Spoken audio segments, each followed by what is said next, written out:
Bilib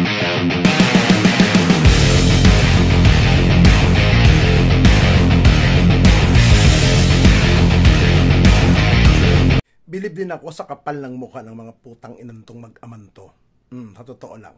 Alam nyo mga kababayan, hindi ko mawari kung saan kumukuha ng kapal, tibay ng apog, kapal ng pagbumukha, 10 ng mga supporter ng dalawang mag-amang ito at 10 ng mga mag-ama ng mga putang inanto na todo depensa kay dating Pangulong Duterte at dito kay BP Sara. I don't know kung saan talaga kumukuha ng kapal ng mukha.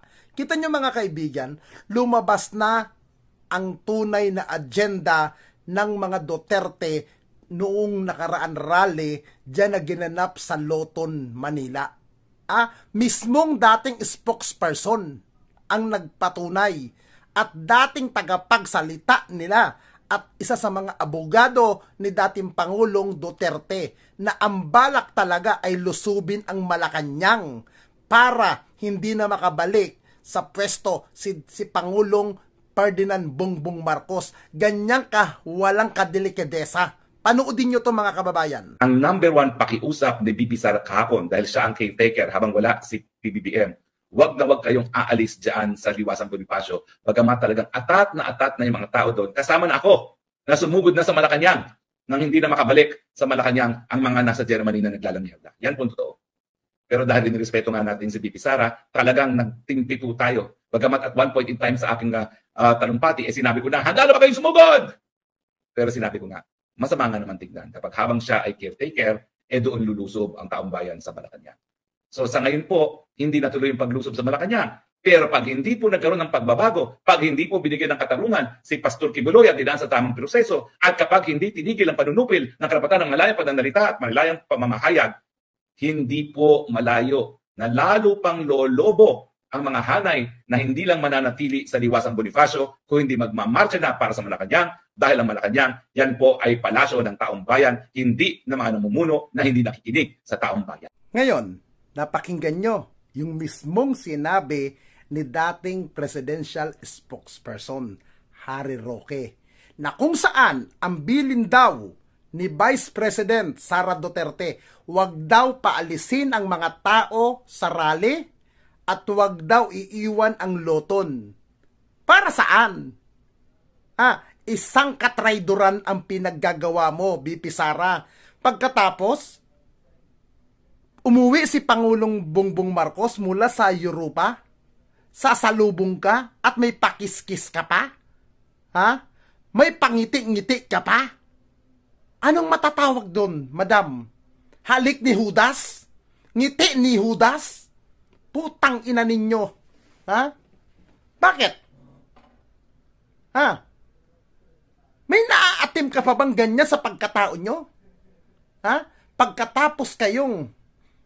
Kasi ang gusto nyo kasi, ang Marcos administration ang luluhod sa inyo. Yun ba ang gusto ninyo? Magsalupasay ang Pangulong sa inyo? At kung anong gusto ninyo, yan ang ihain ng administrasyon na to?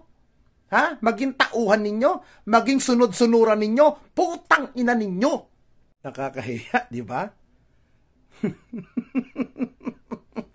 Alam mo, Bam, Madam BP, kung may natitira ka pang delikadesa, kahihiyan sa sarili mo, mag-resign ka na. Mag-resign ka na bilang DepEd Secretary. Kasi kung ganyan ang mga gawa mo, at ganyan ang mga galaw mo, wala ka ng puwang sa Marcos administration. Manatili ka na lang bilang BP dyan, kaysa'y magpakipagplastikan ka, kaysa'y makipagngitian ka, nang wala na bukal sa kalooban mo. Halatang halatado na, madam. Sa bagay, hindi ka naman ata Vice President ng bansang Pilipinas, wala ka naman atang malasakit, kasi ang malasakit mo, lantaran ipinapakita mo, doon sa inaakusahan na may mga kaso na si Pastor Apollo Kibuloy na manyakol. Di ba? Ayan, nasa korte yan. Di ba? Now, kung meron ka pang natitirang kahiyan, madam, Total, yung pamilya mo, atake ng atake. Kita mo nga, madam, nung araw ng rally ng Bangon Pilipinas, umatin ka pa sa Luneta Grandstand. Tapos humabol ka pa sa Davao para lang doon sa rally ng ama mo na retarded din, na ulyanin, na hindi na atatine tayuan ng bayag niya dahil lus-lus na rin dahil sa sobrang katandaan at sobrahan ata sa pintanil, nagiging gago na at wala na sa utak ang mga pinagsasabi. Doon ka na lang. Ha? Doon ka na lang, madam. Ha? I don't know kung ikaw pa ba yung sinasabing BP Sara na palaban, ikaw pa ba yung BP Sara na may paninindigan, pero mukhang wala ng paninindigan. Ha? Nakakahiya ka. Ha? Nakakahiya ang isang katulad mo na baliktad na. Ha? Aminin mo na, madam, hindi na buo ang team unity nyo. Ha? Dahil ikaw na rin mismo ang isa sa mga sumira ng unity team na tinatawag mo. Alam nyo, minsan mabuti rin tong ginawa ni Harry Roque.